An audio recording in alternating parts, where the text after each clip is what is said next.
Hello, नमस्कार। कोविड-19 के इस मुश्किल घड़ी में बच्चों, हम सभी लोग अपने घरों में रहकर कार्य करने के लिए थोड़ा मजबूर हैं। लेकिन मुंबई महानगर पालिका ने आपको घर बैठे ही पढ़ाने या यूँ कहें अध्ययन करने का एक मौका दिया है, जो कि हमारे महानगर पालिका के चैनल द्वारा आपको वीडियो के रूप में लेसन प्रसारित किया जाएगा। और उस लेसन के जो विषय हैं वो आपके स्क्रीन पर दिखाई देंगे और उसके टॉपिक भी आपको स्क्रीन पर ही दिखाई देंगे। तो चलिए शुरू करेंगे हम आज का अपना लेसन। तो बच्चों, आज की कक्षा है आठवीं कक्षा में हमारा विषय है आज का गणित। और गणित विषय में हम चर्चा करेंगे वह पाठ है आपके पाठ्य पुस्तक से लेसन नंबर 15 एरिया पार्ट 1 अर्थात प्रकरण 15वां क्षेत्रफल, जिसका पहला भाग आज हम देखेंगे।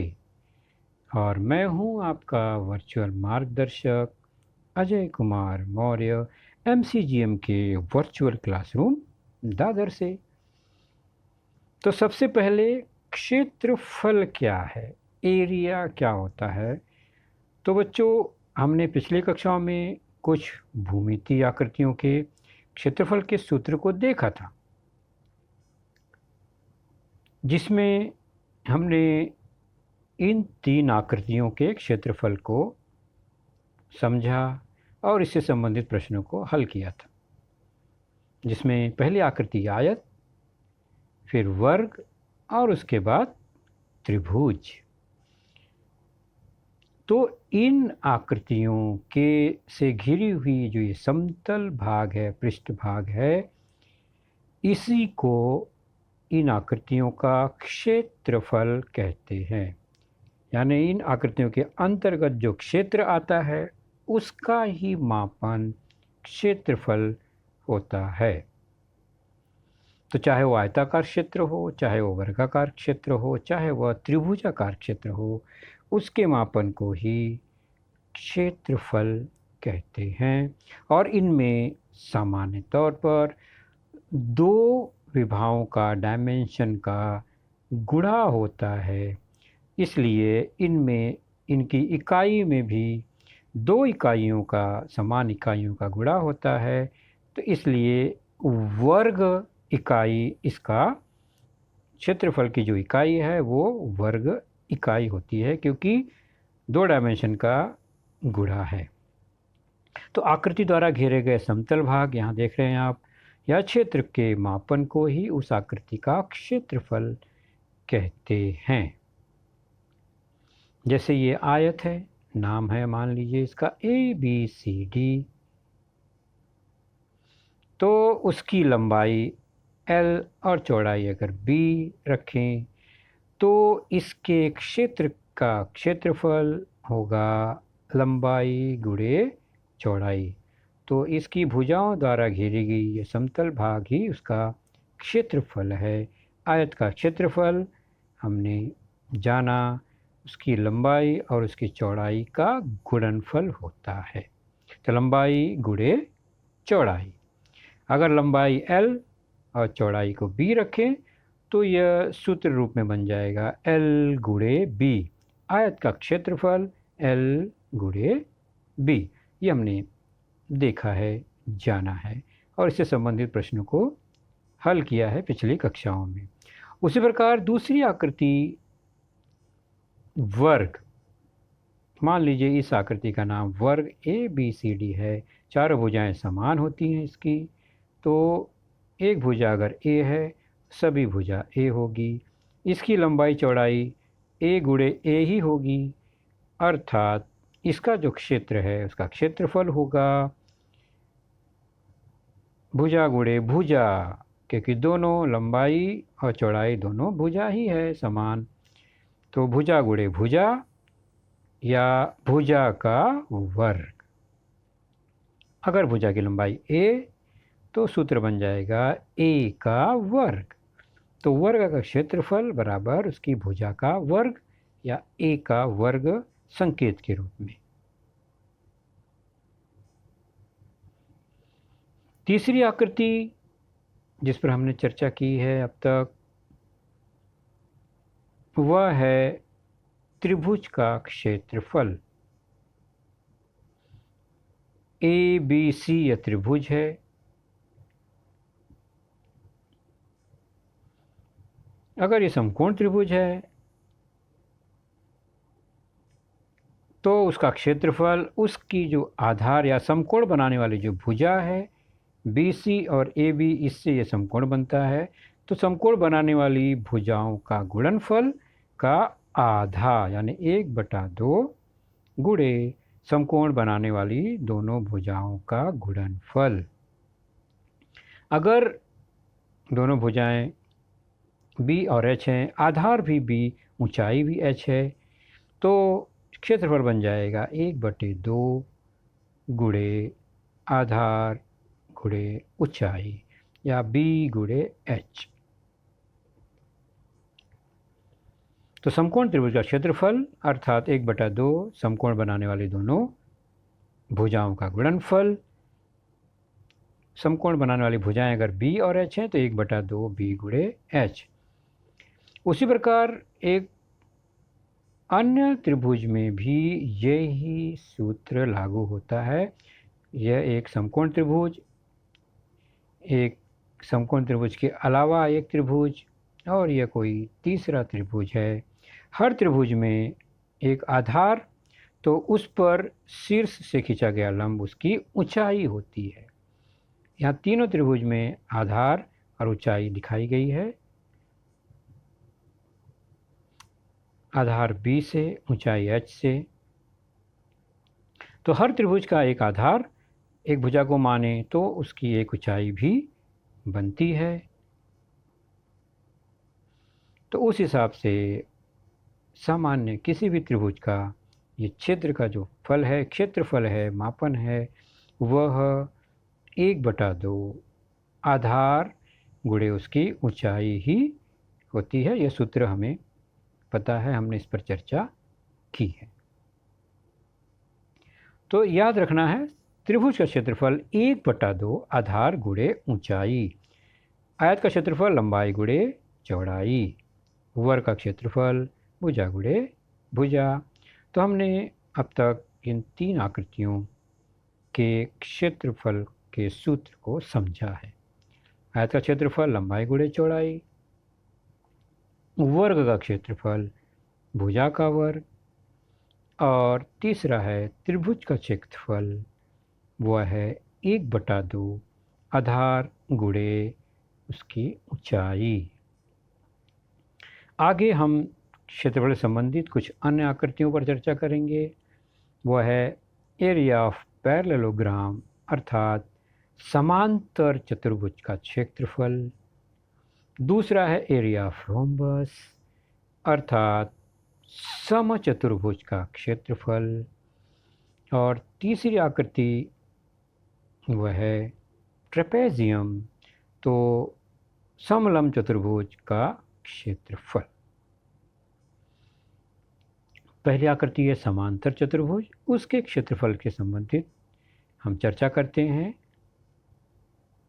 तो ये एक समांतर चतुर्भुज है, ऐसा चतुर्भुज जिसकी सम्मुख भुजाएं समांतर हो, यानी सम्मुख भुजाओं की दोनों जोड़ी समांतर हो।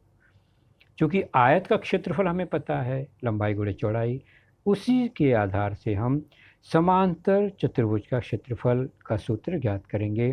तो यह एक समांतर चतुर्भुज है। अगर उसके एक हिस्से से लंब खींचकर, एक शीर्ष बिंदु से लंब खींचकर त्रिभुजाकार भाग को अलग करें, जैसा कि आकृति में दिखाई दे रहा है, और उसको काट कर हम दूसरी तरफ जोड़ दें तो इसका आकार, शेप बदल गया, लेकिन क्षेत्र तो उतना ही है। जितना यहाँ से काट के वहाँ लगा दिया तो क्षेत्र तो वही है, लेकिन आकार बदल गया और ये आयत बन गया। यानी एक समांतर चतुर्भुज की जो भुजा है, एक भुजा जो आधार है वही आयत के लिए लंबाई हो गई, और जो आयत की यहाँ चौड़ाई दिख रही है वो समांतर चतुर्भुज में ऊंचाई है। जैसे कि ये समांतर चतुर्भुज, ये उसकी ऊंचाई, दोनों समांतर भुजाओं के बीच की दूरी, ऊंचाई, लंब दूरी, जिसे हम h कहें अगर, तो जब ये आयत बनता है तो जो h है वह क्या बन जाता है, चौड़ाई। यानी समांतर चतुर्भुज की ऊंचाई आयत की चौड़ाई एक ही लंबाई है, इस तरह से। और आधार जो समांतर चतुर्भुज में है वह आयत में लंबाई के बराबर है। तो आधार b आयत की लंबाई के बराबर है, ऊंचाई h आयत की चौड़ाई के बराबर हुई। तो उस हिसाब से बहुत आसानी से अब हम समांतर चतुर्भुज का क्षेत्रफल निकाल लेते हैं।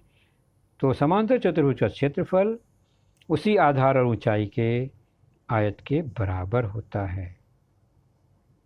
तो ये समांतर चतुर्भुज, ये आयत, समांतर चतुर्भुज का क्षेत्रफल आयत के क्षेत्रफल के बराबर हुआ, उसी आधार या लंबाई और उसी ऊंचाई या चौड़ाई के कारण।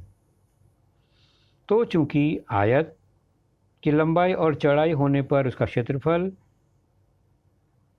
उसकी लंबाई गुणे चौड़ाई होती है, और जो आयत की चौड़ाई है वही देख रहे हैं समांतर चतुर्भुज की ऊंचाई होती है। और लंबाई आधार के बराबर है, ऊंचाई चौड़ाई के बराबर है। तो आयत का क्षेत्रफल लंबाई गुणे चौड़ाई है। दूसरी भाषा में समांतर चतुर्भुज क्षेत्रफल हो जाएगा लंबाई की जगह पे आधार, चौड़ाई की जगह पर ऊंचाई। तो समांतर चतुर्भुज का क्षेत्रफल उसकी आधार गुणे उसकी ऊंचाई होती है। तो सिंपली हमें यह सूत्र मिल गया कि आयत का क्षेत्रफल लंबाई गुणे चौड़ाई होता है, जबकि समांतर चतुर्भुज का क्षेत्रफल आधार गुणे उसकी ऊंचाई होती है। आधार को b बेस और ऊंचाई को हाइट h कहें अगर, तो सूत्र रूप में हम इसे लिख सकते हैं, समांतर चतुर्भुज का क्षेत्रफल बराबर b गुणे h, आधार गुणे ऊंचाई। अब इसी से संबंधित कुछ उदाहरण देखते हैं। आपके पाठ्य पुस्तक से पेज नंबर 95 पर प्रश्न संग्रह 15.1। पहला प्रश्न, एक समांतर चतुर्भुज का आधार 18 सेंटीमीटर है, उसकी ऊंचाई 11 सेंटीमीटर है, तो उस चतुर्भुज का क्षेत्रफल ज्ञात कीजिए।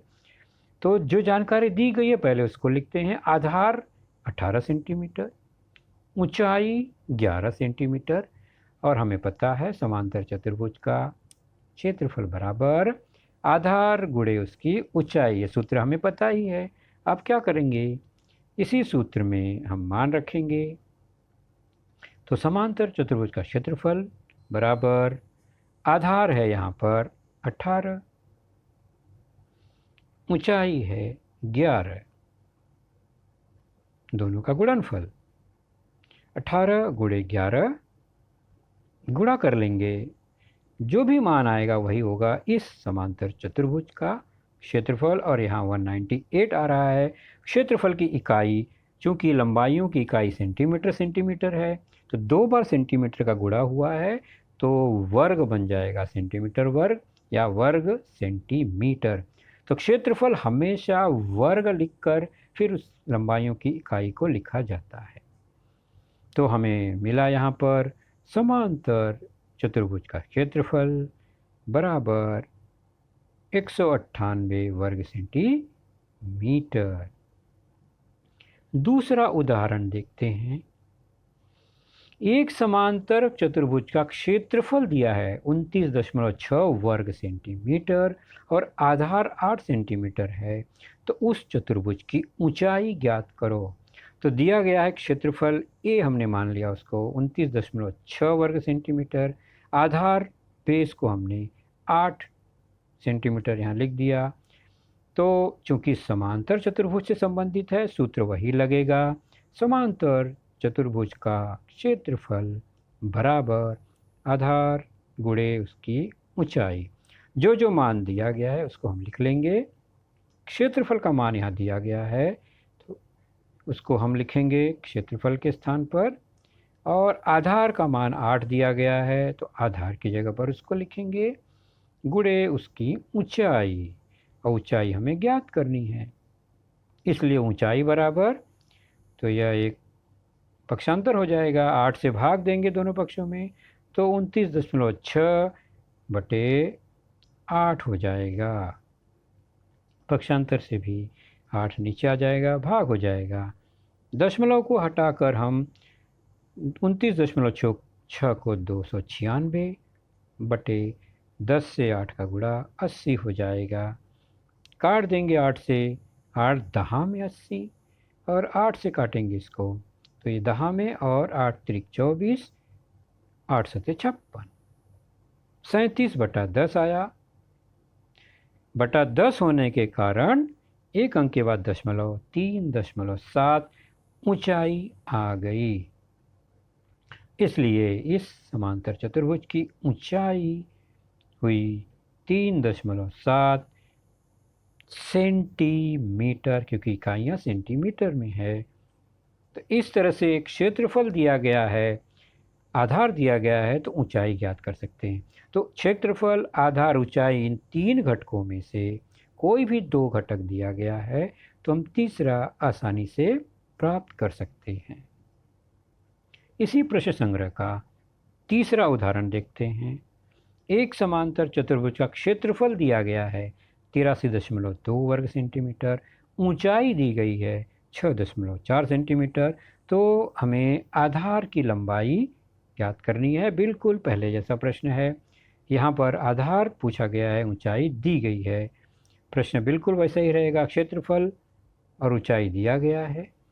सूत्र हमें लगाना है समांतर चतुर्भुज का, क्योंकि उसी के बारे में कहा जा रहा है, और हमें पता है समांतर चतुर्भुज का क्षेत्रफल बराबर आधार गुणे उसकी ऊंचाई। दी गई जानकारी को सही स्थान पर रखते हुए क्षेत्रफल की जगह पर क्षेत्रफल को, आधार की जगह पर आधार तो दिया ही नहीं गया है, ऊंचाई की जगह पे ऊंचाई लिखा हमने, तो जो बच गया उसको वैसे ही रखेंगे। इस प्रकार आधार का मान क्या हो जाएगा, पक्षांतर करते हुए 83.2 बटे 6.4, वह नीचे आ जाएगा, दोनों पक्षों में भाग हो रहा है। 2 अंक के बाद, यानी एक एक अंक के बाद दोनों पदों में ऊपर और नीचे दशमलव है तो दशमलव हट जाएगा, 832 बटा 64 आ जाएगा। और हम इसको संक्षिप्त रूप देंगे, 8 से काटेंगे तो 8 अट्ठे 64, 8 एकम 8, 0, 8 चौक 32, फिर 8 से भाग देंगे, 8 एकम 8, और 104 में 8 से भाग देंगे तो 13 बार, तो आधार बराबर 13, तो आधार की लंबाई हो गई इस प्रश्न में आधार बराबर 13 सेंटीमीटर, क्योंकि बाकी इकाइयाँ सेंटीमीटर में ही है। तो यहाँ पर हमने आधार की लंबाई ज्ञात कर ली 13 सेंटीमीटर। तो हमने देखे समांतर चतुर्भुज का क्षेत्रफल से संबंधित प्रश्न। अब दूसरा हमारा है समचतुर्भुज का क्षेत्रफल कैसे ज्ञात करेंगे। समचतुर्भुज का क्षेत्रफल, वहाँ स लिखा है गलती से, कोई बात नहीं, यह एक समचतुर्भुज है। समचतुर्भुज की चारों भुजाएं समान होती हैं, और उसके जो विकर्ण हैं वो ध्यान रखेंगे। विकर्ण एक दूसरे के लंब होते हैं, समद्विभाजक होते हैं। P बिंदु पर अगर ये प्रतिच्छेदित करते हैं तो P पर समकोण बनता है, और जो रेखाखंड AP, PC ये समान होंगे, और PB, PD ये भी समान होंगे, और 4 टुकड़ों में बढ़ जाता है, समान समकोण त्रिभुज में बढ़ जाता है 2 विकर्णों के कारण, क्योंकि हर त्रिभुज की जो कर्ण है वह चतुर्भुज की भुजा ही है और सबकी समान है, और दोनों लंब बनाने वाली भुजाएं विकर्ण की आधी आधी हैं तो वो भी समान है। इसलिए हमें 4 सर्वांगसम त्रिभुज मिलता है विकर्ण के कारण। अब मान लीजिए एक विकर्ण AC D1 के बराबर है और दूसरा विकर्ण BD D2 के बराबर हो, और विकर्ण AC विकर्ण BD एक दूसरे के लंब समद्वि भाजक हैं, तो हमें क्या मिलेगा? AP और PC समान भागों में बढ़ जाएंगे और वो हो जाएगा D1 का आधा, क्योंकि पूरा D1 है AC, तो ये D1 का आधा, D1/2। उसी प्रकार BP और PD ये भी विकर्ण BD का आधा हुआ, मतलब D2 का आधा हो गया। इतना तो क्लियर हो गया कि विकर्ण का आधा आधा हिस्सा D1/2 D2/2 है। तो हमें समकोण त्रिभुज की भुजाओं की लंबाइयां यहाँ पर दिखाई दे रही हैं। अब हम क्या करेंगे? चूंकि 4 समान समकोण त्रिभुज है, तो त्रिभुज कोई भी एक त्रिभुज, मान लीजिए त्रिभुज APB का क्षेत्रफल निकालना हो तो हमें अच्छे से पता है वो होता है 1/2 उसका आधार गुणे उसकी ऊंचाई। अब 1/2 आधार, आधार क्या है APB में? AP, और ऊंचाई है BP। तो 1/2 AP की लंबाई ऊपर बॉक्स में हमने देखा है वो D1 का आधा है, तो AP बराबर D1/2 और BP बराबर दूसरे विकर्ण का आधा अर्थात D2/2। तो त्रिभुज का क्षेत्रफल यहाँ पर हमें इस तरह से मिला। अब इसको सरल रूप देते हैं। त्रिभुज APB का क्षेत्रफल D1 गुणे D2 ऊपर है और नीचे 2 2 2 3 बार 2 का गुणा हो जाएगा, 2 दूनी 4 दूनी 8। तो इस तरह त्रिभुज APB का क्षेत्रफल मिलेगा हमें D1 गुणे D2/8।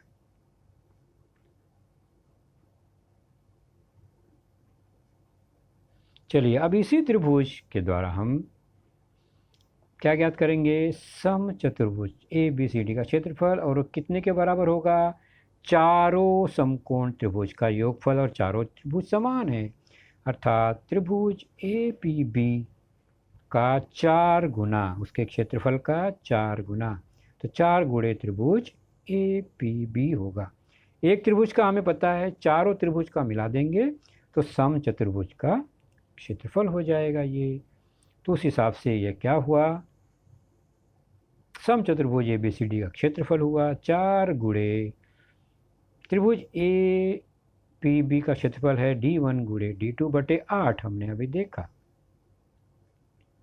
तो ये सरल रूप देंगे तो ये बन जाएगा, 4 से 8 कट जाएगा। समचतुर्भुज ABCD का क्षेत्रफल D1 गुणे D2/2। यानी क्या हुआ ये शब्दों में? D1 D2 क्या है? इसके विकर्ण हैं।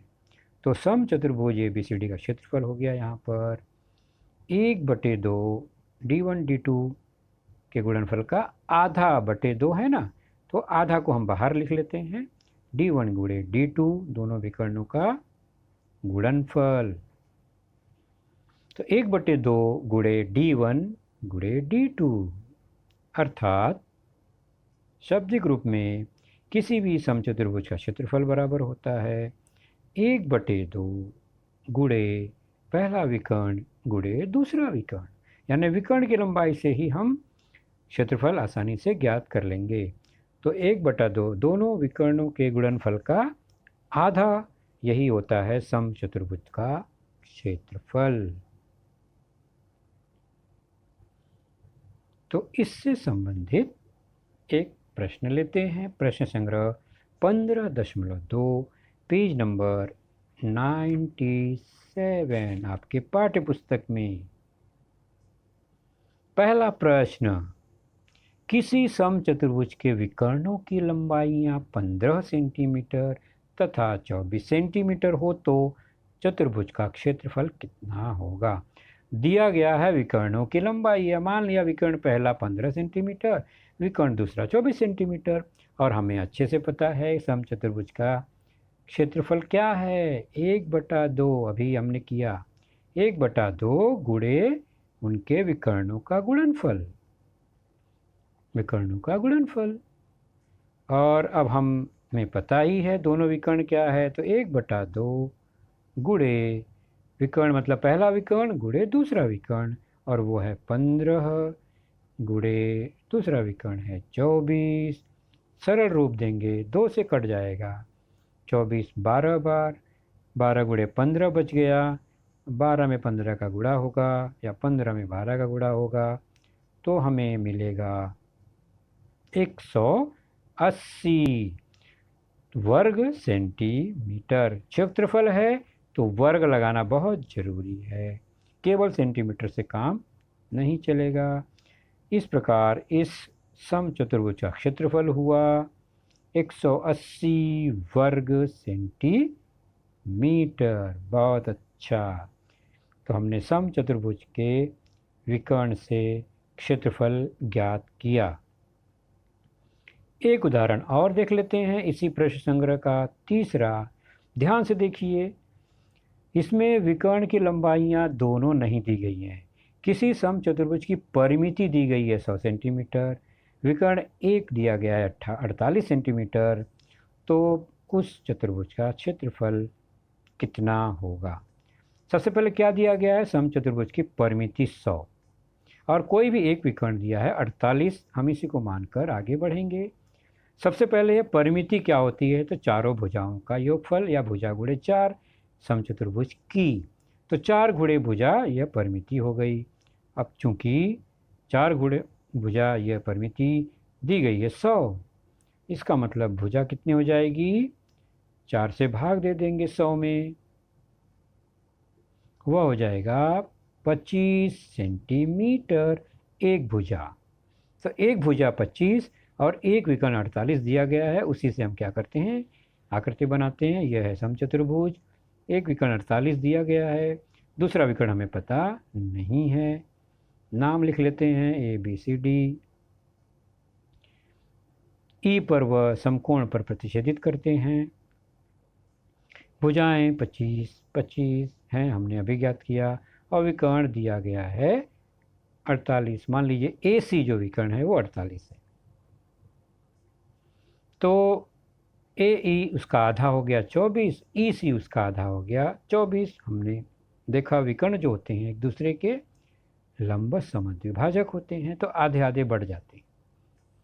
अब हम प्रश्नों को आगे बढ़ाते हैं। समकोण त्रिभुज, 4 समकोण त्रिभुज मिलेगा। हम कोई भी एक समकोण त्रिभुज ABE में क्या करते हैं, पाइथागोरस प्रमेय लगाते हैं, तो कर्ण AB² और दो समकोण बनाने की भुजाओं में संबंध आता है AB² = AE² प्लस BE²। यह पाइथागोरस प्रमेय है। हमें ज्ञात करना है BE, तो BE² बराबर AB² ऋण AE²। उसी समीकरण को हमने पक्षांतर कर दिया। AB का मान 25 भुजा है तो AB², और AE जो है विकर्ण का आधा यानी 24²। इतना तो आसान हो गया। इसको सरल करते हैं, 25² 625, 24² 576, घटाने पर आ गया BE² बराबर 49 49। तो BE ज्ञात करने के लिए 49 का वर्गमूल निकालना होगा, और 49 का वर्गमूल हमें पता है 7। तो BE जो है दूसरे विकर्ण का आधा, वो है 7। तो पूरा विकर्ण जो होता है BD वह इसका दुगना हो जाएगा, 7 गुणे 2, BE का हो जाएगा 14 सेंटीमीटर। तो एक विकर्ण 48 है, प्रश्न में दिया है, दूसरा विकर्ण BD 14। हमें दोनों विकर्ण की लंबाई मिल गई, एक 48 एक 14। और हमें सूत्र पता है। समचतुर्भुज का क्षेत्रफल होता है दोनों विकर्णों के गुणनफल का आधा या 1/2 गुणे विकर्णों का गुणनफल। तो 1/2 गुणे विकर्ण हैं 48 और 14, 2 से कट गए, 14 को 7 बार, 48 गुणे 7 336 वर्ग सेंटीमीटर हो गया इस समचतुर्भुज ABCD का क्षेत्रफल। तो हमने देखा परिमिति द्वारा, पाइथागोरस प्रमेय द्वारा विकर्ण ज्ञात करके हमने समचतुर्भुज का क्षेत्रफल ज्ञात किया। तो 2 आकृतियों पर हमारी चर्चा हो गई, समांतर चतुर्भुज और समचतुर्भुज। 336 वर्ग सेंटीमीटर क्षेत्रफल की इकाई हो गई। अगली आकृति है समलंब चतुर्भुज। वो क्या है केवल उसको हम जानते हैं, चर्चा बाद में करेंगे।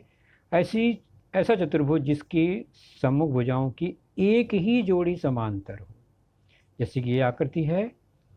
ऊपर और नीचे जो भुजा है वो दोनों एक दूसरे के समांतर है। तो एक जोड़ी समांतर है, बाकी दूसरी दोनों भुजाएं समांतर नहीं हैं। ऐसी आकृति को समलंब चतुर्भुज कहते हैं। और इसके क्षेत्रफल से संबंधित जानकारी हम अपने अगले लेसन में प्राप्त करेंगे।